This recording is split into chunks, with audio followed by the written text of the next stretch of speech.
नमस्कार, जय हिंद। स्वागत है आप सभी लोगों का हमारे इस चैनल पर। मैं छोटे लाल आपकी सेवा में।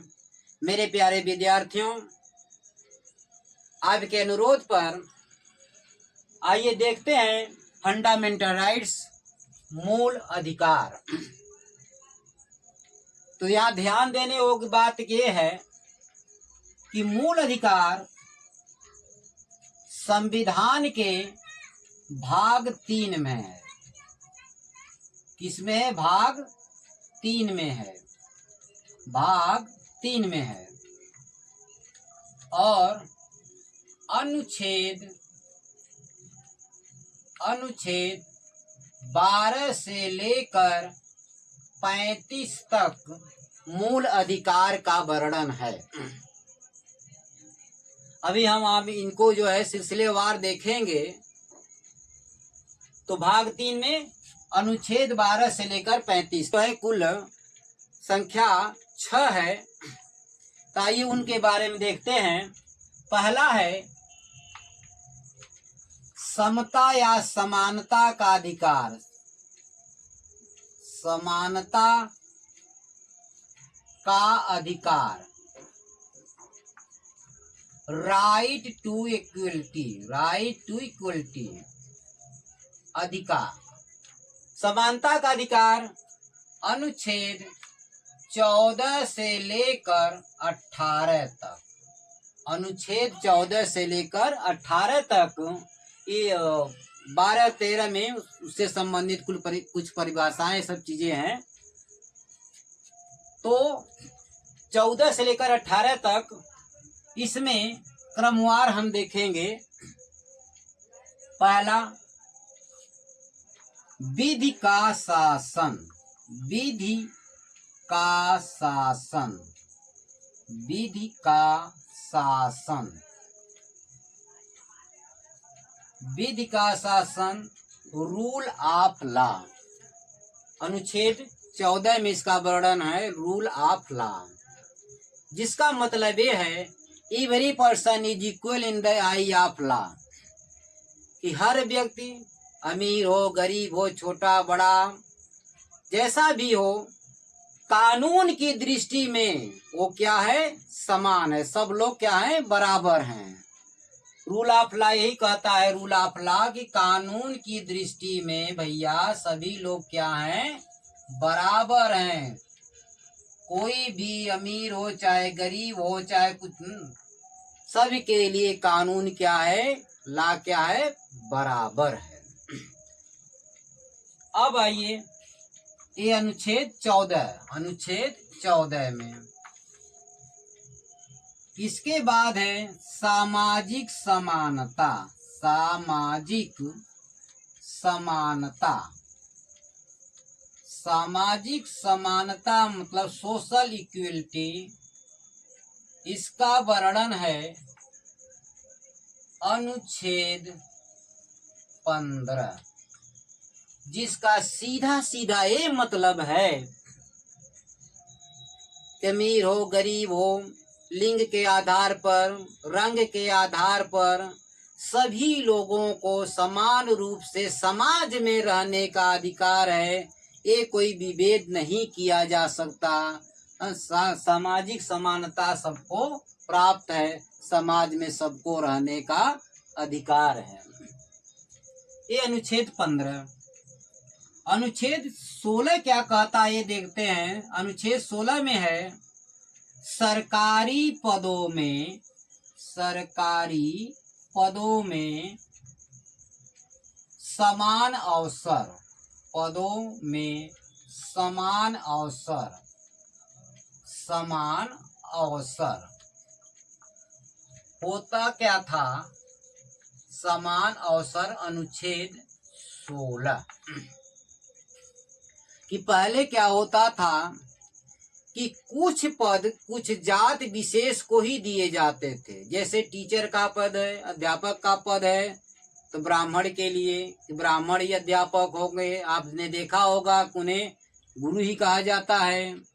इसी तरह से जो लेखपाल का पद होता था, वो जो एक श्रीवास्तव जाति थी उसके लिए था। हाँ, और लोग लेखपाल ना कहकर हमेशा लाला लाला ही कहते थे। मतलब लेखपाल पद ही गायब था, नाम ही गायब था, केवल लाला का मतलब ही लेखपाल था।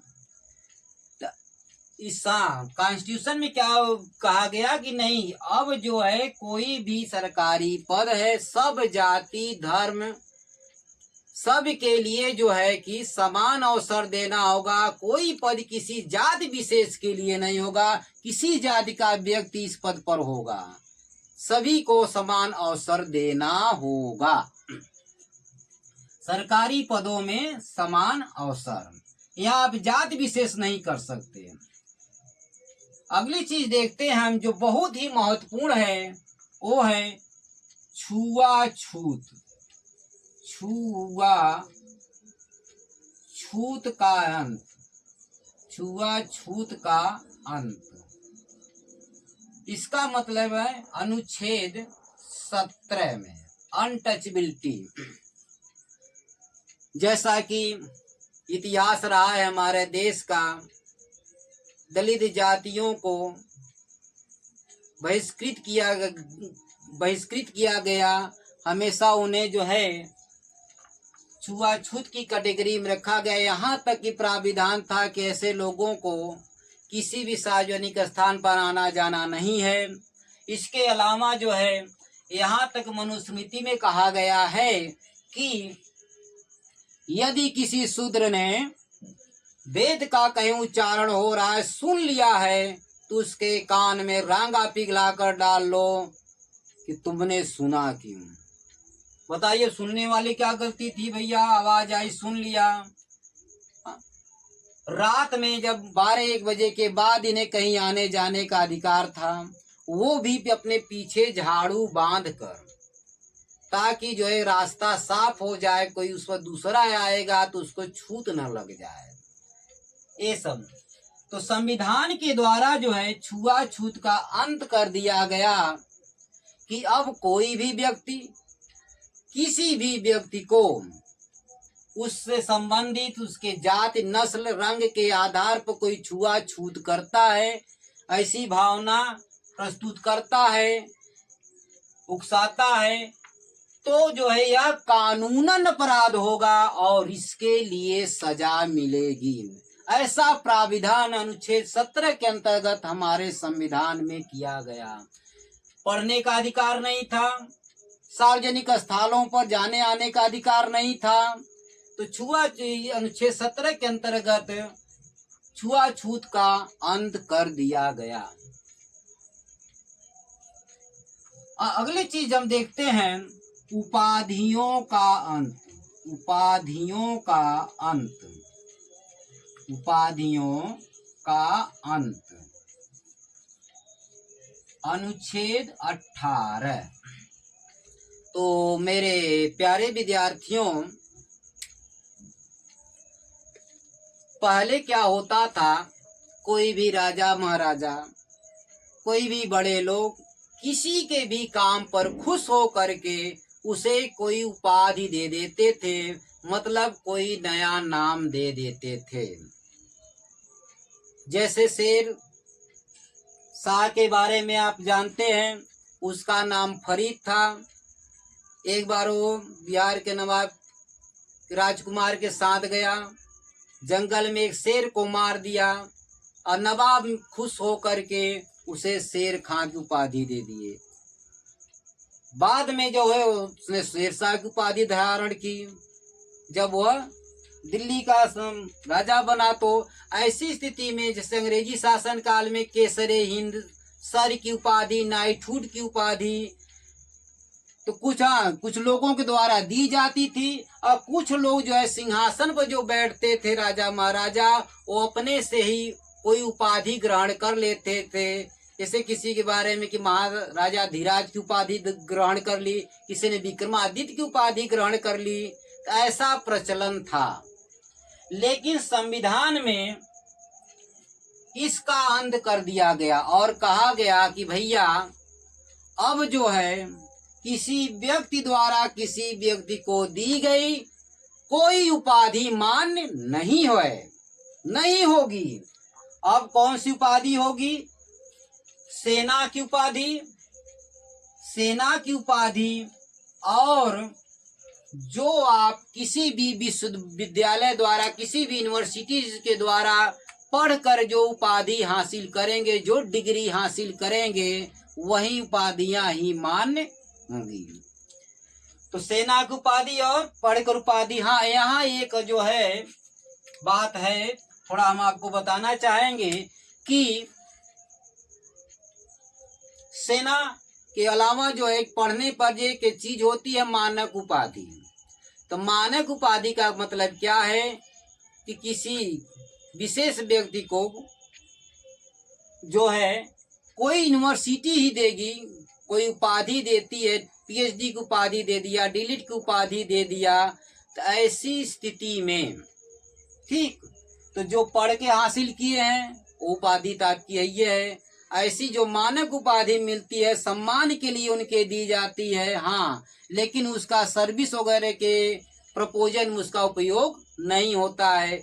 सर्विस वगैरह के लिए प्रयोग वही किया जाएगा जो आपने पढ़ के उपाधि या डिग्री हासिल की है। हाँ, इसके मामले में है कि कोई भी भारतीय है, कोई विदेश, दूसरा देश यदि कोई उपाधि देना चाहता है, जैसे आपने के मशहूर अभिनेता दिलीप कुमार जी ने जो है कि पाकिस्तान सरकार ने निशाने पाक की उपाधि दिया था, तो ऐसी स्थिति में यह प्राविधान है कि पहले जो है हमें अपने राष्ट्रपति महोदय की अनुमति लेनी पड़ेगी। यदि राष्ट्रपति महोदय अनुमति देते हैं कि हाँ आप उस देश से जाकर ये उपाधि ग्रहण कर सकते हैं या आप ग्रहण कर लीजिए, तब जो है कि आप जाकर उपाधि ग्रहण करेंगे। बाई चांस ऐसा नहीं कहते हैं, आदेश नहीं देते हैं, आज्ञा जारी नहीं करते हैं, तब जो है आप ग्रहण नहीं कर सकते हैं। तो जो है कि आज हमने देखा है समानता के अधिकार में, तो कब से कब तक, अनुच्छेद 14 से लेकर 18 तक, 14, 15, 16, 17 और 18 के बारे में हमने आपको बताया। अगले वीडियो में हम जो है कि स्वतंत्रता का अधिकार जो नेक्स्ट पॉइंट है इसके बारे में चर्चा करेंगे। तब तक के लिए जय हिंद।